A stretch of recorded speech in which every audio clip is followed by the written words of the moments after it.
and saw the need, and then it was an overwhelming, fulfilling experience just to be able to attack the issues that are confronting our people in education.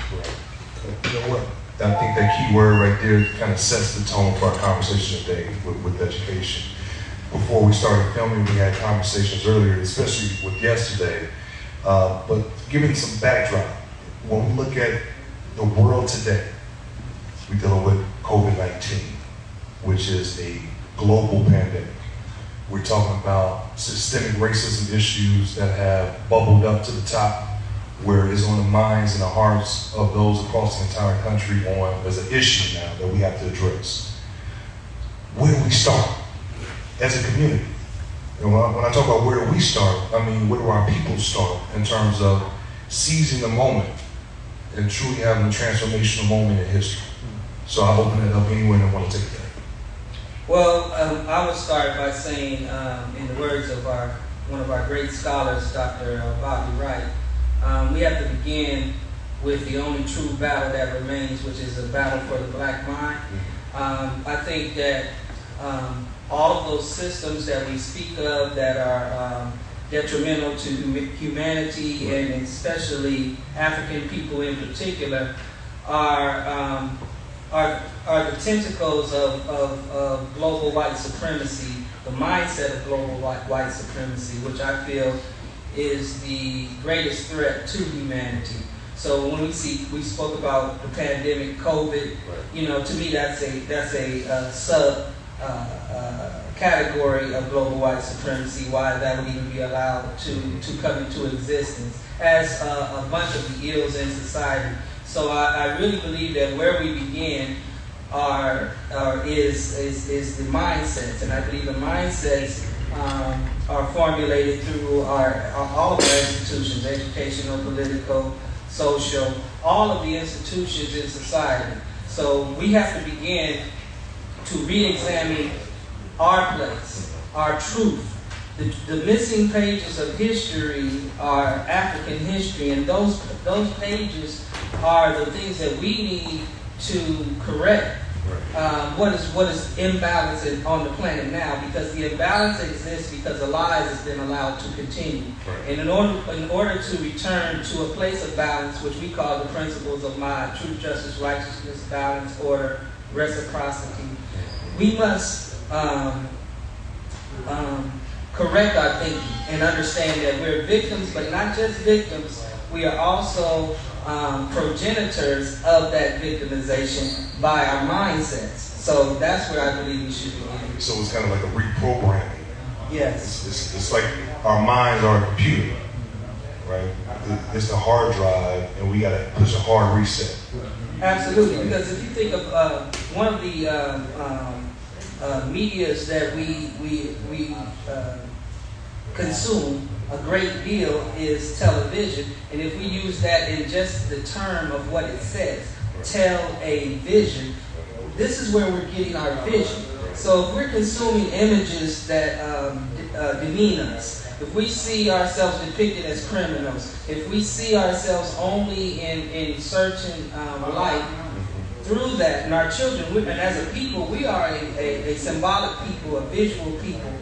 When we consume all of that, then that is the programming that what you just spoke about that needs to be reset. So we're combating internal mental processes without the cultural base to spring forth from with. And that's why we culturally have to reconnect with our roots, and that's why the history is so important, that we stop that slave narrative. Right. What's your thoughts on where do we start from here? We have the concept or the philosophy of reprogramming our mindset, but how do we help our people to start the process of reclaiming and redefining our path in the future? Right. It's interesting that in this pandemic, everything has slowed down. And a number of people, just today, as a matter of fact, my brother here said, it's given us a chance to look at history. I think Missy Elliott just said that I've learned more about my own history in the last month or two than I ever did in my whole life, So this gives us a chance to look at our history. The reason why history is important is because, like the saying said in 1984, the one who controls the present controls the past. The one who controls the past controls the future. So, and the reason why you control the future, because you can only have expectations in terms of where you've been. Then you know how deep you can go in terms of where you need to go. So let's look at the past. I'm always big on looking at the past, and you have to slow down and give me a moment, because we're going to look at where we were 100 years ago, 1919, 1920, and it was a pandemic there. Soldiers coming back, being killed in their uniforms. You had racial violence in over 100 cities, the Red Summer. But then you also had a man who came and in 4 years went from welfare to building a $10 million organization, which is equivalent to $100 million today. That's Marcus Garvey. He sold out Madison Square Garden for a week. They had to put speakers outside for him to hear. And 4 million people, at the time there was only 4 million people inside the United States, 4 or 5 million people inside the United States. He had 4 million people worldwide. Why was his message at that time taken and ran around the world? He only came here to look at Booker T. Washington's model of a vocational school and take it back to Jamaica. But when he got here, his energy and his vision, it took off. And why? Because the time was right. And now what you find, the time is right. But we have to look at what did they do to counter that momentum. And if we know what they did then, we know the game plan for what they'll do now. I played sports, and one of the things we did was look at films. And so we would look at films over and over and over, because we knew at a certain time the so-called opposition would do certain things when we did certain things. So now that we're in a moment where we're returning back to our blackness, we're returning back to the source.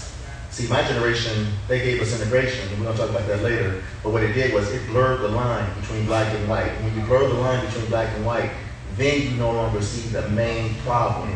Like W.B. Du Bois says, the problem in the 20th century is going to be the color line. Well, they just blurred the color line. So now that we see the color line for what it is, now it's a potent time, once again, like it was in the 1920s, to make the certain moves that we must move in the future. You know, as I sit and I listen, I look through several different lenses, right? I look through the lens of a legislator sometimes when I listen to folks, because we have to listen for the problem, right? And sometimes listening to the problems, you hear the solutions from the people at the same time. And I try to marry that ideal to figure out how do we get there together, right? I was taught that if you want to make long-term change, you have to change policies. You have to change laws. We can look at this Voting Rights Act and so many other pieces of legislation. Although this nation is not perfect, the gains we have made through policy has somewhat advanced us in society. But we're still not treated equally. We're still not treated fairly. Right. And I think that's what we're seeing today is a rise of consciousness of folks saying that injustice is enough. We're done with injustice. So how do we articulate that message and continue to educate our communities that enough is enough and that we have to have a collective voice? Well, I think that's very important, because one dynamic is true is that only the dissatisfied make change. And I think part of the blurring of the line that Sumbiata was speaking of is the illusion of achievement. You know, just a few years ago, they were talking with the election of Barack Obama about a post-racial America. So once we get beyond the illusions of progress and the illusion of power, we can address the real issues, which is the power dynamic has had little change.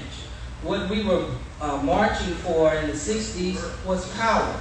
It was thought that we were going to gain that power with voting rights, with legislature, with changing, and we have made some gains with that. But the dynamic, the power dynamic, has not really changed, and we need that autonomy in our community reflective of our needs. I think our needs get blurred or swept up into the broader society needs, and our needs are not the broader society needs. We're coming from a different place. We can't, for example, in terms of economics, there was a study that says that if Black America were to gain equality with white America economically. It would only occur if white America stopped spending and accumulating wealth today. It would still take us 228 years just to be on par with white America. So those are drastic numbers that we cannot simply say we participate in the same fashion to equal a scale. But there's pushback. You know, the pushback is we're getting advantages. We're in terms of affirmative action programs and those things, when it's proven that statistically white women were the greatest benefactors of those programs.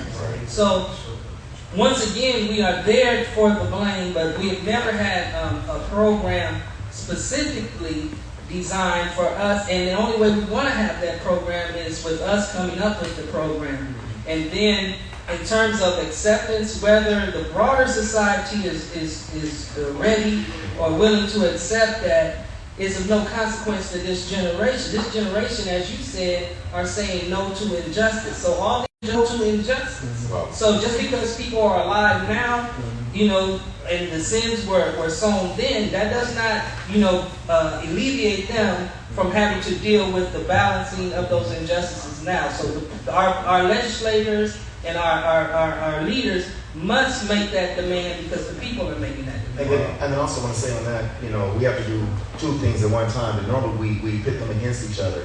And that is that, yes, you can participate in the political process, but even more importantly, you have to remain as a community intact. If we look at other people, like we took a look at the Asian community, they don't really participate in the electoral process that much. But if you look at their standard of living, it's much higher than it's almost on par with whites, you know. And as a matter of fact, you know, yes, a part of earnings. And if you look at entering Ivy League schools and their success academically, Ivy League schools are now actually making laws just keep them from overtaking their schools. So what did they do? They retain their cultural integrity. So when an Asian child goes into the home, he sees his Asian self. He still sees that 1,000-year history. He still looks in the mirror and sees an Asian person. As opposed to the black child who goes at home to see a so-called N-word in the mirror and sees the person supposed to be a criminal and all the other stuff that America has given them, you know. We have to look at a person like Ed Barney, who's involved in propaganda. For some strange reason, he spoke at the second NAACP award. We still haven't figured out why. Because he was a very deadly person in terms of his ability to manipulate the mind. He was Sigmund Freud's nephew, and he came up with a campaign to get women to start smoking. And he linked the cigarette with the phallic symbol and the power symbol, and he got women, he fooled women into thinking that if you smoke, you somehow become more and more masculine. And it was a tremendous success. Then he went to South America and got the United States public to back a war in South America against the people who were innocently attacked by the United States, but through the media were purposely led to believe that that so-called country was an enemy state. I say all that to say that, but like you said, the battle in the future is going to be the battle over the black line. And the one way we have to be clear about, we have to be clear in terms of, we have to become insular in terms of our community while we participate politically with the rest of the communities. They like to give us an either or. Like if you're going to be political, just drop your whole community. And we're going to go to, like I said, once again, the Brown versus Board of Education, which I think really lays that out in terms of what happened to us as a people. Well, let's start there. Let's start with the Brown versus Board of Education in terms of education as it is today. Right. As educators, and I'm sure you've talked to educators that came before you, what has changed? What have you seen change? And and when did that direction start to shift? And you spoke earlier before we started filming in terms of the quality of educators in the past that were even in our own high schools. So when did that change started happening from the quality perspective?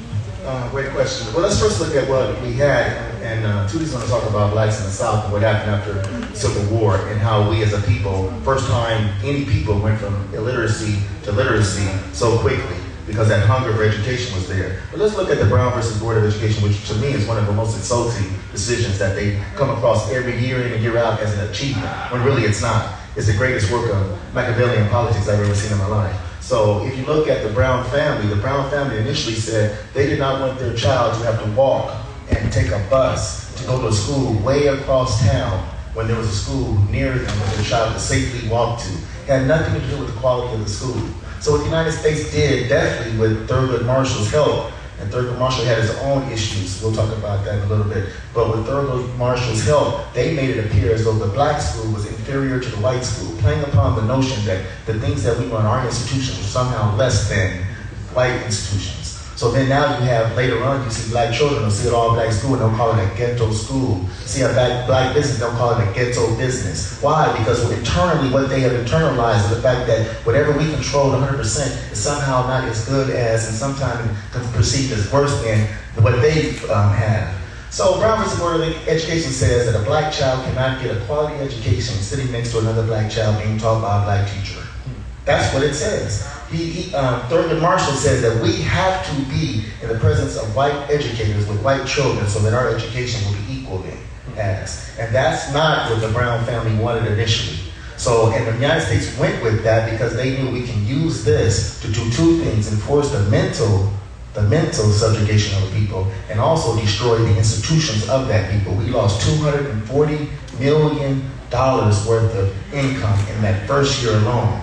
There was a case after that in Mobile, Missouri, where a black woman with a PhD was fired, and they fired 10 other black educators. They kept 121 white teachers. Some of them only had a temporary license.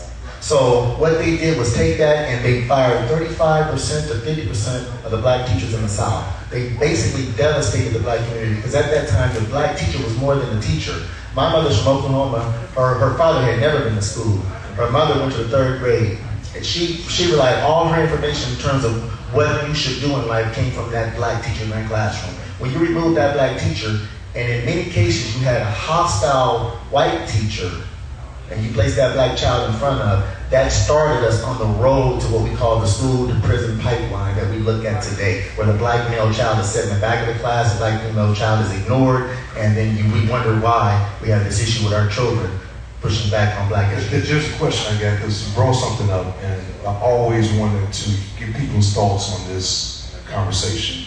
The debate on did integration help or hurt the black community?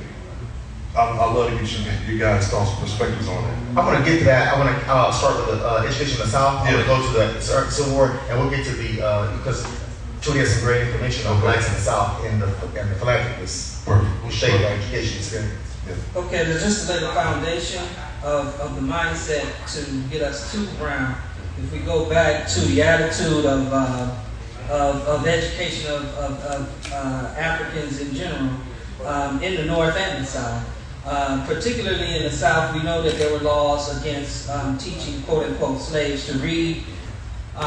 In the book of Education of Blacks in the South, there was a study done in 1866, that's the dawn of slavery, in which they had over 560 odd free schools for blacks in 1866, which means they were founded before that. So they were harboring these schools in the South during slavery, and they called them hush harbor meetings, where we were still learning in spite of penalty of torture and then sometimes death. So the thirst for knowledge among our people has always been there. Now fast forward from 1866 to 1930. We went from 0% literacy to over 80% literacy. That's the greatest intellectual growth in the history of public education. And our people did that. Our people financed their own schools. In times like now, we would take taxes when our tax dollars were not spent. We would tax ourselves again to make sure our children had education. We would always, they had a little group called the Snuff Box Brigade, who went around with a snuff box to get money for schools. Mary McLeod Bethune founded Bethune-Cookman College with $1.54. So we always had the thirst for knowledge. But if you fast forward, this credit for these efforts were going to white philanthropists. They were going to Rosenthal, who had a fund. He was an executive with Sears and Roebuck. And they would call it the Rosenthal School. And those schools, because they couldn't be hired. You know, so those things impacted our educational system. And when we fail to start sacrificing for the generations of the future, you see this, we felt that we were handing them over into good hands. And as he said, these were hostile situations most of the time. And then the after effects in terms of achievement, the numbers don't lie. We achieve better pre-integration than we have post-integration. That's without question. So we see some of the deterioration of our school systems across the country. Without a doubt. And It's planned. when you say it's planned, help us unpack that. Well, what we don't realize, before Brown versus Board of Education, there was a suit brought before the Supreme Court, and it had to do with funding. And actually, there was another fight after, because integration didn't totally alleviate the fact that we still had all black schools. And so what we found is that black people were, as Judy said, were paying taxes, and we found that our taxes were actually being diverted to go the other side of town. So they were purposely starving our schools when it came to funding. So that was a big issue before and after. So they finally set a ceiling. They said all schools must have $7,000 per child. And so how whites got around that, because they had all the dominant businesses in their community, they were able to tax their businesses. And then all of a sudden they were $14,000 per child, and we were still at $7,000 per child because they were pulling out. And if we did get businesses in our community, we would have to make deals with them so that they were not taxed, so that they could stay in our community. So it was these kind of games that we're playing with the funding, because all the while what Brown versus Board of Education should have pushed for, we want access. We're not saying we want access, we deserve access, we should be able to go anywhere we want to go, but it should not come at the breaking down of our institutions. And as a matter of fact, what Brown should have said was, we want funding for black institutions just as well as funding for white institutions. Every school in America, the one place a child should go and have a positive, great experience is a public school in the so-called wealthiest country in the world, where you're spending more on weaponry than the top 10 countries combined. You should have the best experience at a school if you're a child. I don't care if you're coming out of a household or you're coming under a tent, which a lot of our children are being on the street. They should have the best experience in the classroom. We have the funding to do that. So there's a term or two words I want to bring up. And I would love to get your thought or definition, because some people don't really understand the difference between equality and equity. How would you articulate to someone the difference between equality and equity? Because there is a difference in certain instances, especially in education. Well, I would say equity means that you have an equal chance or equal opportunity at a resource or at an opportunity to participate. Whereas equality would be more of you have the same or identical experience. And what we really were fighting for and continue to fight for now is equity. Because my experience is not going to be the same experience as people from another community, because education is culturally based. And we always omit that and believe that because you have the same technology or the same textbook that you're getting the same education, and that's simply not true. The term education comes from the root edukere, which means to bring forth from. So that's coming forth from our culture. Now, the claim, the racist historical claim, is that we had no culture, which is an absolute lie. We had no language, which is an absolute lie. There's over 800 different dialects spoken on the African continent. That we had no structure, which is an absolute lie. Because that reinforces the dehumanizing of our ancestors and us currently, and which justifies the ill treatment.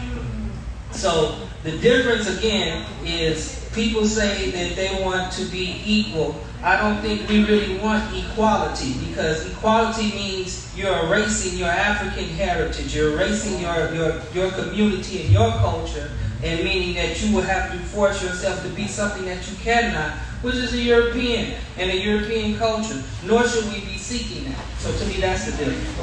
Well, any thoughts on that? I want to get back on exactly who we are, and then when we say equality, and we say one thing's equal, the great, I call him historian, but Amos Wilson, who wrote the book Black Power, says, do we understand what we mean by when we ask in a society to make things equal? Do we really know how much wealth has to be transferred from one group to the other? And we think we're saying things that aren't fighting words, when in actuality to a white ear, or to the power structure's ear, those are words of war, you know. But I want to get back to what Brother Tootie says when we get into our history. And it's very important. When a black child understands that mathematics was founded in Africa, when a black child understands, like we were speaking earlier, when Napoleon went to Egypt, and historian looked at the great works, and he said, you know, it's amazing, these groups of people that we hold and despise today gave us mathematics, science, astronomy, and our ability to even speak. We ourselves don't really understand, have a true appreciation for black. We don't understand that the science is finding more and more that we're 500,000 years old, and the Ankh that we think originated in Egypt or Kemet actually originated further, much further south. And we don't understand that we don't even know where the beginning of the thought of Egypt arrived. Because when Egypt was built, it was already full bloom. That means the beginning came from somewhere else. And we still don't understand what the Dogon, how the Dogon were able to look at the universe. That NASA still thinks there's aliens to this day because they look at this African tribe. And if you talk to a black child about Africa or being African, they'll tell you that I'm not African. They hate that. And as Malcolm said, it's so still true today. You cannot eat the root without eating the tree. And these are true. We say them, but we don't really understand. These are true. Once again, a Japanese child will go home and see Japanese artwork on the wall and appreciate the fact that they're looking at something that's 800 years old. An African child will go home and look at something and do not equate it to ownership. And we can look at the fact that if you look at an African child, they're the smartest family in London is an African child. You can Google it and look it up. They're the smartest family. They're teenagers. And they scored the highest score to get into Oxford. And they did that because they retained their Africanness. And now we're finding at the Ivy League level that more and more African children born on the continent are getting in and doing well than African children who were put through the mental hazing here in America. Wow. I hate to digress, but I have to ask you guys this because you are extremely knowledgeable on everything that we're talking about. Who do you give credit to? Who were your mentors? I heard you say this word earlier. Who was your mentors that planted those seeds in you to have this consciousness of our culture and this appreciation of our history? Well, first, I guess my first mentor, I have to give credit to Brother Ashua Kwesi, who named me. He was a chematologist, which is the study of Egypt, basically. Egypt's ancient name is Kemet, which meant the black land. And he touched me because of all of the studies that we go through. You know, religion has a huge impact, an influence on us. And he had a presentation called The African Origin of Judeo-Christianity. And I saw the presentation from my brother-in-law, who was a Muslim, and it impacted me so that I had to meet the brother. I met the brother, had the brother. I was in college at Grambling at the time, had him come down to Grambling, had him speak, and he was such a humble brother, humble in spirit, and it touched me. So he grabbed me and grabbed a hold of me, and I used to help him. I used to carry his slides and help him with his presentation when I came back here. And his impact on me was profound. The second would be Professor Earl Grant, who was second in charge to Malcolm X. He was vice president of the OAAU and Muslim Mosque Incorporated. Again, another humble, quiet spirit that you would never know contained this warrior spirit. And his story just inspired me to do anything and take on anybody. He was a high school dropout right here in the Los Angeles area in the 40s. He dropped out of Jefferson High School, went up to the service, came out of the service, met Brother Malcolm in Harlem, New York, became a member of the Nation of Islam, left the Nation of Islam before Brother Malcolm, and as soon as Brother Malcolm made the decision that he was no longer going to be in the Nation of Islam, the first person he picked up the phone and called was Brother Earl Grant. We drove over to his house and they had the conversation, and then in a year, and a little over a year plus after his departure, Brother Earl was with him every step of the way.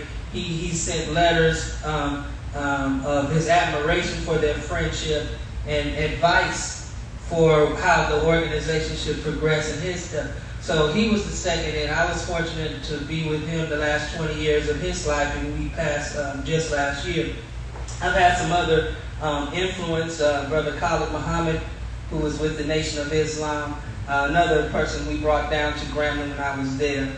And he, again, his tone, his nature, and his fierceness, his fearlessness had an impact on me. And in terms of research, I would say Brother Steve Coakley, another person I had become close with. He was in politics with Mayor Harold Washington in Chicago.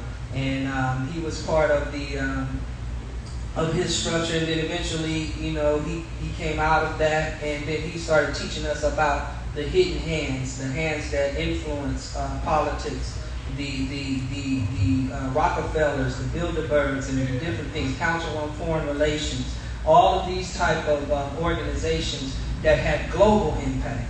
So these are the ones that I would say were my mentors. Wow. What about yourself? Well, I think growing up in Carson, my parents were one of the first black teachers in integrated Compton High School, and growing up in Carson, an all-black setting with my friends who were just beautiful people. I looked up to his brothers, and my parents started a business, so I actually started the school in 1972, and it afforded us the ability to move across town, so we moved to Bel Air. But being in that environment and seeing these brothers who basically nurtured me, and I saw their good spirit, and we moved to Bel Air, and then I was around a bunch of Jews and white children, and then for the first time the race hit me, and then when looking back on my good friends and seeing them fall by the wayside, get into drugs and get into crime, and knowing the heart that they had, and being up on a hill or talking to people every day, especially my Jewish friends, I have to give it to them, they taught me nationalism, and taught me to look at the world in terms of the people. And when we went to school, they would come home at night and go study for their bar mitzvah. And the love they had for Israel, and the love and the concept of who they had of themselves. And I knew that at the time I didn't understand deeply what Africa was, but I asked myself, well, if you're Jewish and Israel is your base, I'm black, and Africa must be my base. And a friend of mine gave me a book, African Civilization by John G. Jackson. And after reading it, I went to my Jewish friends who dated black women, listened to black music, and loved black culture. And when I told them black people founded civilizations, he said, no, you guys were ape-like. So he was the Eminem type. And then it hit me that, okay, you can appear on the outside to appreciate black culture, but if you internalize the fact that white are supreme, then that's my first introduction to white supremacy. And so from that, I went to Howard University and I met a professor, Ron Walters. And Ron Walters was really instrumental. Ron Walters actually started the sit-in movements in North Carolina. He started in Wichita, Kansas, and at a youth movement. He taught the youth there from North Carolina how to sit in. They went back to North Carolina and did that. He worked with Harold Washington and got him elected. He worked with Jesse Jackson. He was his campaign advisor. So he was my teacher and he was my counselor at Howard.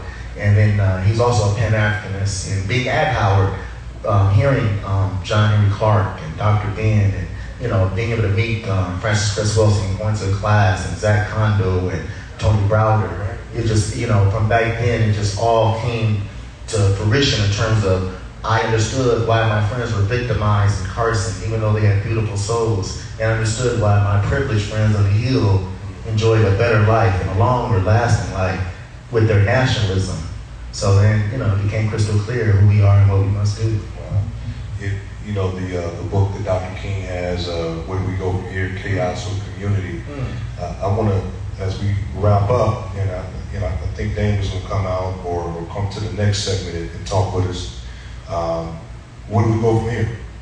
Especially when it comes down to education. I know we didn't dive as deep as we probably will want to, because there's so much to unpack in the education realm right now, in terms of defunding, like you mentioned, in terms of the school-to-prison pipeline system, and the over-militarization or prison structure in some of our schools. Well, I'm gonna open it real quick and then I'm gonna let Tootie finish it and close it out in more in detail. But we have to look at Martin Luther King. Well, the biggest problem is we don't deal in truths. We deal in myths. We look back at history and they're giving us myths. And one of the big myths they gave us, and it really confuses us. I'm really surprised, you know, Martin Luther King was colorblind. Martin Luther King believed that you should judge a man by the color of his skin, blah, blah, blah, blah, period, all the time. And actually, it shocked me when Martin Luther King was killed on April 4th. If you look at April 3rd, it also shocked me that he could only speak at 4 churches. All the other black churches did not want him to speak. And Martin Luther King was pariah in certain areas of civil rights movement because of his stances against the Vietnam War, but that was another thing. Let's go back to his speech. We all must pull up his speech on April 3rd. His speech on April 3rd, they always start at the beginning of the speech when he speaks about being a martyr and dying. And that we, you know, he says longevity has its rewards. I, like any man, would love to live a long life, you know. But I think we'll you know, but I see the promise saying we as a people are going to get it. It's a beautiful speech. But when you rewind it at the beginning, it opens your eyes. He says in that speech, we as a people would be considered, I think at that time, the 11th largest nation in the world. Maybe we should take our money and put it in black hands and black banks and black insurance companies. That is black nationalism. He went to his grave saying that we should take this organized effort, that we were able to open up society a little bit, and we should stay organized and use it for economic birth. We should keep this power as a collective group.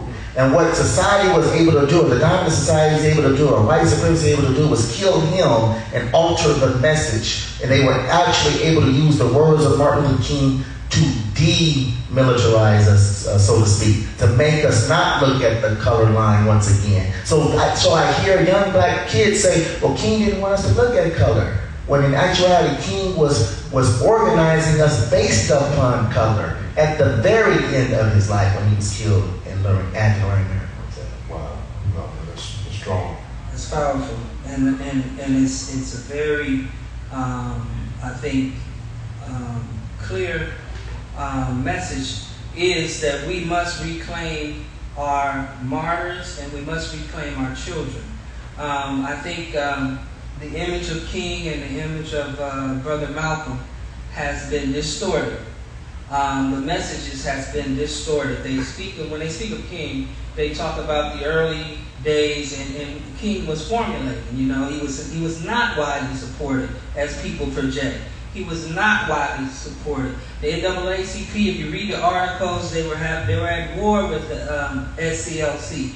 They were tired of him going and getting in jail, and then they would have to come in and do these things. So he was not widely supported, but his contentions were that we still must make a stand. And I think our contemporary conversation has been avoid, as opposed to make a stance. And then our youth have always been at the forefront of stances being made. And then the so-called leadership is playing catch-up to what the youth has said, this is no more. So if we look at where do we go from here, we have to make the truthful stance and be honest about where we are. If this is a war, we must be honest and say it is a war. And there are casualties in war, and there are goals and territory to be gained in war. And we cannot be content with earning almost $6 trillion in this country and not control industries. That's not education. You see, we cannot be content with our earning power and not being able to employ our children. That's not education. So when we say where do we go, we have got to instill a sense of identity. We cannot be absorbed into the broader so-called American culture and expect to survive. The Italians come in and they have little Italian. The Ethiopians come in and have little Ethiopia. The Chinese come in and have little Chinatown. We come in and we say we're everybody. Right. And we expect ourselves to have some sort of progress or claim on the quote-unquote economic pie. It will never happen. We'll only be consumers. We will never use our consumption dollars for our people's upward mobility. And we will always be considered the same as when we were brought over here, which was we were brought over here to make other people wealthy. And we have continued in that mode even in 2020. We are still here, but we're making other people wealthy. And that's not education. And what part of education right now is that we're in flux in terms of where we're moving because our neighborhoods are being literally attacked with gentrification. We are finding ourselves being pushed out of central or decades-old neighborhoods that we were once in. And so we have a problem with education because we are not in control of education. We're still feeling the effects of ground versus the board. We don't have any control over our education, nowhere. So I think Dana mentioned it earlier that Black principals are afraid. You cannot be afraid and have leadership at the same time. You cannot occupy the same space. That's not leadership. So we have a problem in the fact that we are vulnerable people when it comes to educating our own children. I have to think about what I am saying to our children. I have to think about that in terms of my livelihood, and I can't teach the children the truth. I have to first think about what is another person thinking before I talk to my children. So that's one of the problems. The other problem is just the fact that our children are suffering from the dilemma of the United States becoming more and more expensive and their parents are becoming more and more unemployable. So that's a terrible place to be in. It's becoming more and more expensive. The dollar's becoming more and more hard to obtain while their parents are not adapting to that environment because they're basically being warred upon economically by the dominant society, which is moving to computers and bringing immigrations in. Immigration started in 1950, not the immigration you see coming from Mexico, but the H-1B visa integration, where intellectual property is being taken from other people in terms of bodies, in terms of engineers. So therefore, I don't have to educate an engineer now in America. I could just go buy one. And that's why you go to universities of UCLA and USC, and children from India and China, when they graduate from school, walk over the bodies of Black children in the street to go enter into USC and UCLA. So that's a problem. Dave, what's your thoughts, man? I mean, you listen to this conversation. Well, right now the pressing issue is education because our kids are our future. And I remember when I was a child, and I remember what I was taught. And almost everything I was taught seemed to be a distraction for what I really needed to know. And then I was thinking about who developed this curriculum and how long has it been taught. Well, to me, slave owners developed this curriculum. And slave owners also developed the laws. That's right. And it would make logical sense that they are set up to control us, to be slaves and not know it. That's right. And lately I've been spending time with the OSG network and looking at schools and principals and really like thinking about my experience. And I'm like, damn, these schools look, the lighting reminds me of when I go to court, when I've been in jail. You know, being trained to sit in a room when you're a child during the day behind a desk and listen to somebody means it's like being trained to go to jail, being trained to go and sit behind an office and be told what to do. The only one that's like you was like, what is that? So you expect chaos, but within chaos comes calm. So what's going to be the calm? A new education, right? And I don't expect them to give me nothing. I expect them not to give me nothing. I expect me. Like, I'm never mad at my opponents for being good at what they do. Even if it means oppressing them, good job. But you ain't oppressing me. You're oppressing people with me. I ain't gonna let it happen no more. So I'm only mad at myself for letting people oppress me. And I never have done that. And I've always felt bad for people that don't fight. But at the end of the day, we gonna support ourselves. You know, because we've been crafty. You've been able to make schools. And you've been fighting alone. But really what I want you to know is we got a crew with you now. Maybe you always had one, but this is a different type. We got 100 principals. We got senators that can pass laws based on what we need. That's right. We ain't got to look for the answers. We got it. We just got to do it. So in this moment, I think we have to direct our attention to education and how we're going to deal with things for the next 2 years. Because at the end of the day, I don't care what they tell me, there ain't going to be no school for 2 years. I can let my kid go to school till everybody's not sick. Till this shit is controlled. That's right. You know? So I've been talking to the principal. That's why when John introduced me to you, let's meet today and tomorrow. Mm-hmm. You know? Not talking about the problem, we're going to do something about it. That's right. We ain't going to talk on the couch, we're going to get in front of some cameras and people going to see it. Right. But again, oppressing us, good job, you did your thing. But it's over. That's right. That's right. I ain't mad at And you. that's real talk. Yeah. There's one thing you got, man. We got a platform. That's not, well, we on none. That's what I'm saying. Like, we've never had control of information. That's it. Of how many times we want to put a certain image in our people's face that are going to teach us instead of distract us. Control that narrative, man. We control the narrative. Like, you would never know that our senator in Indiana is this cool. Right. No. They would never let you see that. They would never let you see that this man been passing laws since the day he got there. And he just started. And ran for governor on it. You know? But he speaks the same language as us. And that's what we're fighting for. If you don't speak my language, I don't think you're fighting for me, man. Because you can't understand it. How you going to fight for me if you don't understand it? That's right. You know what I mean? So now it's time to make you famous, and you famous, because you've been fighting for us for free. It's real. You know, we got to make honor profitable. So maybe more people will do it. Because at the end of the day, it ain't about black, white. It's about broke or rich. And keeping the working class working and fighting each other instead of fighting the people that are oppressing. It's all a distraction. That's it. As we wrap up, I want these brothers to give some closing remarks, whatever's on your heart and mind that you want to share with the people out there in the world. And we started out with the question, where do we go from here? You know, in closing, what's your thoughts and anything you want to leave with the people? Well, the only thing I would say is, you know, it's an honor to be of service to children. Our children, I consider that a privilege. But I also consider it a challenge to all of us that call ourselves adults.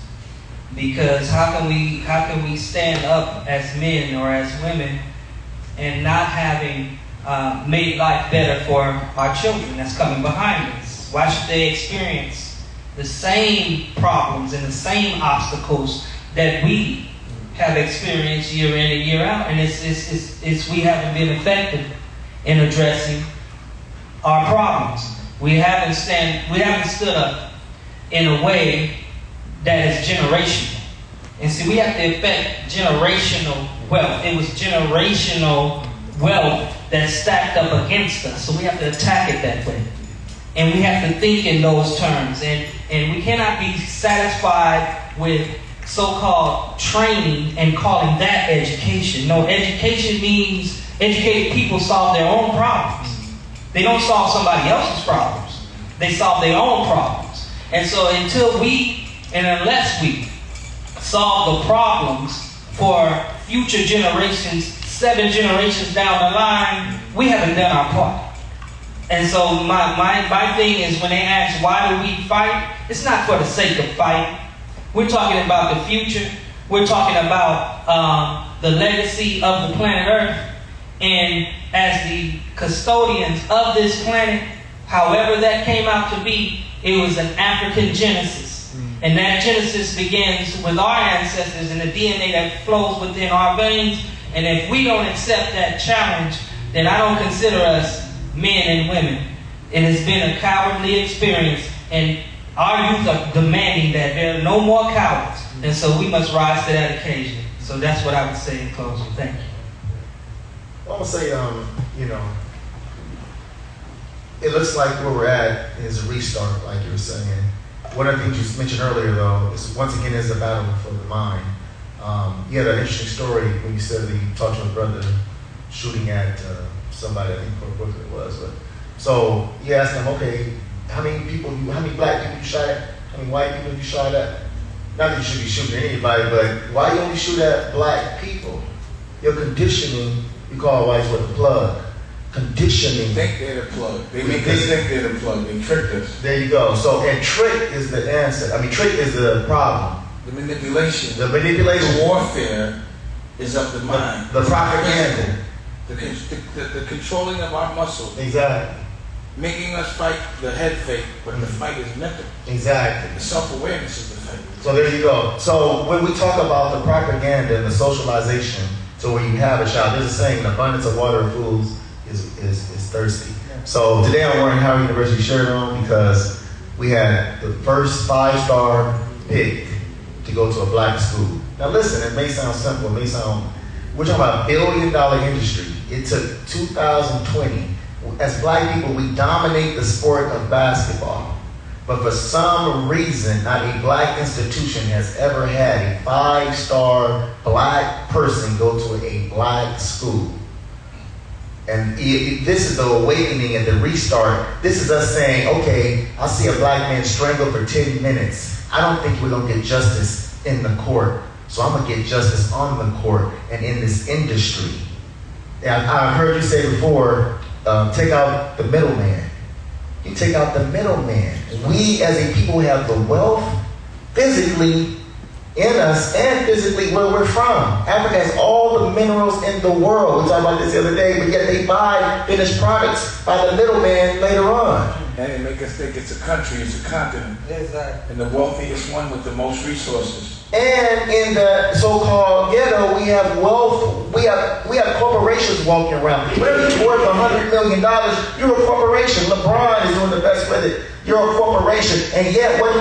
They take that corporation, they put it in the hands of Duke, North Carolina, Clemson, Alabama. Alabama had a riot when Obama was elected, but yet they won the national championship on the backs of black boys playing. And you have to eliminate the so-called middleman. You have confidence in yourself. We have to go back to have confidence in ourselves and do what we need to do. If I need water, bread, or whatever, get it from yourself. And we're going there. I think this restart is what we're going to restart teaching our children. This restart, getting away from the traditional school, getting away from Brown versus Board of Education, getting away from the fact that we're getting other people, our children, to do some miracle, like I said, going to the slave master, the slave to train the former slave. It's ridiculous. So when you look at this charter movement and you see the foundations behind it, it's the same foundations that were there in the South years ago that were educating people, giving Booker T. Washington money, and Booker T. did the best he could, but the wealth back then said, look, we want manufacturing workers, so train them. Now wealth now says, look, we want this, we want prisoners, so train them. It's the same wealth. All you gotta do is get away from it. The world is bigger than this elite that runs it. So that's what I'm saying. It's a restart. It's a time for us to come together and be bold. We have to be bold, though. We have to look at past mistakes and not make them. And have confidence in ourselves, eliminate the middleman, and move forward. Closing remarks, Dan? You know, there's a lot of layers, like an onion. But the most, I think, the issue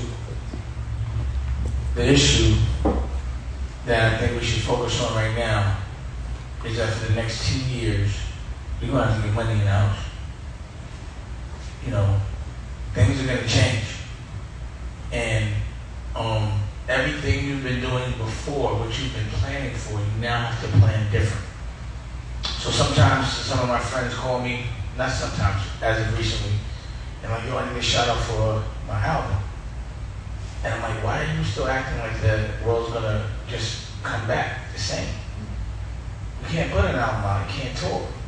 You have to make up for 70% of your earnings right now because you have to be around people to get that 70%. You got to figure out how to fulfill that. So if you've had a plan before the end of the world, and I say the end of the world not in a bad way because the world wasn't that good right now. And for us, it didn't behoove us, it behooved them.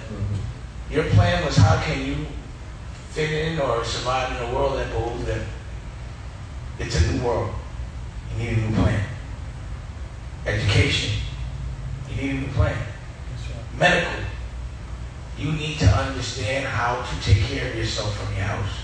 Because you don't want to go in the hospital because most people don't come out. You have to know how to make money from the house. You have to know how to educate from the house. It's just not the same world. It's not gonna just go away. And just because you're used to being unhappy doesn't mean that that's normal.